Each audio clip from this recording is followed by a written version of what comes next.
পৃথিবীতে যুদ্ধ যেন থামছেই না। এক প্রান্ত থেকে আরেক প্রান্ত রক্ত ঝরছে, প্রাণহানি ঘটছে নানা যুদ্ধে। নতুন করে সংঘাতে জড়িয়েছে থাইল্যান্ড ও কম্বোডিয়া, যদিও তাদের এই দ্বন্দ্ব প্রায় 100 বছরের পুরনো। বৃহস্পতিবার থেকে শুরু হওয়া এই সংঘাতে এখন পর্যন্ত প্রাণ হারিয়েছেন অন্তত 32 জন, আহত হয়েছেন আরও 130 জনের বেশি। 3 দিন ধরে সীমান্ত এলাকায় টানা গোলাগুলি চলছে, ব্যবহার করা হচ্ছে যুদ্ধবিমান ও ভারী অস্ত্র। এই সংঘাতের মূল কারণ এমারেল্ড ট্রায়াঙ্গল নামের একটি বিতর্কিত সীমান্ত এলাকা।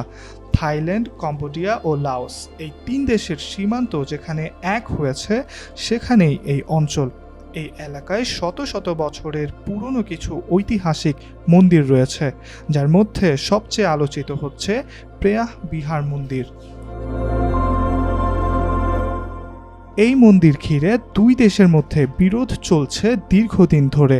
1907 সালে ফরাসি উপনিবেশিক সরকারের সময়ে যে মানচিত্রে সীমানা নির্ধারণ হয়েছিল তা নিয়ে আপত্তি তোলে থাইল্যান্ড, যদিও 1962 সালে আন্তর্জাতিক আদালত রায় দেয় কম্বোডিয়ার পক্ষে। তবুও বিতর্ক থেমে যায়নি। 2008 ও 2011 সালেও বড় ধরনের সংঘর্ষ হয়েছিল। চলতি বছরের মে মাসে আবার উত্তেজনা শুরু হয়, যখন কম্বোডিয়ার এক সৈনিক নিহত হন। তারপর থেকেই 2 দেশের মধ্যে উত্তেজনা বাড়ছিল। অবশেষে বৃহস্পতিবার ভোরে নতুন করে শুরু হয় সংঘর্ষ।